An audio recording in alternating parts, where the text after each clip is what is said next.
ತಿಂಗಳು 23ನೇ ತಾರೀಕು ಕೇಂದ್ರ ಸರ್ಕಾರದ ಬಹು ನಿರೀಕ್ಷಿತ ಬಜೆಟ್ ಮಂಡನೆ ಆಗ್ತಾ ಇದೆ. ಹಾಗಾಗಿ ಕರ್ನಾಟಕಕ್ಕೆ ವಿಶೇಷ ಸ್ಥಾನಮಾನದ ಜೊತೆಗೆ ಒಂದು ದೊಡ್ಡ ಪ್ಯಾಕೇಜ್ ಕೊಡುವುದರ ಜೊತೆಗೆ ನಮ್ಮ ಹಾವೇರಿ ಜಿಲ್ಲೆಗೆ ಸಹಜವಾಗಿಯೇ ನಮ್ಮ ನಾಗರಿಕ ಸಮಾಜಕ್ಕೆ ನಿರೀಕ್ಷೆ ಇದೆ.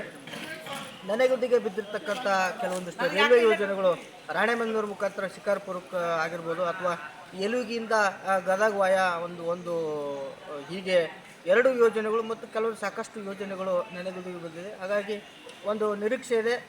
ಸೋಮಣ್ಣ ಸಾಹೇಬರು ನಮ್ಮವರೇ ಸಚಿವರು ಇರೋದರಿಂದ, ಜೊತೆಗೆ ಮಾಜಿ ಮುಖ್ಯಮಂತ್ರಿಗಳು ಆಗಿರೋದರಿಂದ ಬಸವರಾಜ ಬೊಮ್ಮಾಯಿಯವರು ನಮ್ಮ ಸಂಸದರು ವಿಶೇಷವಾಗಿರ್ತಕ್ಕಂಥ ಅನುದಾನವನ್ನು ತೆಗೆದುಕೊಂಡು ಬರ್ತಾರೆ. ಹಾವೇರಿ ಜಿಲ್ಲೆಯ ಅಭಿವೃದ್ಧಿಗೆ ಆದ್ಯತೆಯನ್ನು ನೀಡ್ತಾರೆ. ಜೊತೆಗೆ ಇಂಡಸ್ಟ್ರಿಯಲ್ ಸೆಕ್ಟರ್ ಕೂಡ ಅಭಿವೃದ್ಧಿ ಆಗೋದರಿಂದ ಸ್ಥಳೀಯವಾಗಿ ಉದ್ಯೋಗ ಅವಕಾಶಗಳು ದೊರಕ್ತವೆ. ನಮ್ಮ ಮಕ್ಕಳು ಇಲ್ಲೇ ಓದ್ತಾರೆ, ಇಲ್ಲೇ ಕೆಲಸ ಕಾರ್ಯಗಳನ್ನು ಮಾಡಿಕೊಂಡು ಅವ್ರ ಬದುಕನ್ನು ಕಟ್ಕೊಳ್ಳಿ ಅನ್ನೋ ಉದ್ದೇಶದಿಂದ ಕೇಂದ್ರ ಸರ್ಕಾರದ ಬಜೆಟ್ನಲ್ಲಿ ಹಾವೇರಿ ಜಿಲ್ಲೆಗೆ ಅನುದಾನವನ್ನು ನಾವು ನಿರೀಕ್ಷೆ ಮಾಡ್ತಾಯಿದ್ದೀವಿ.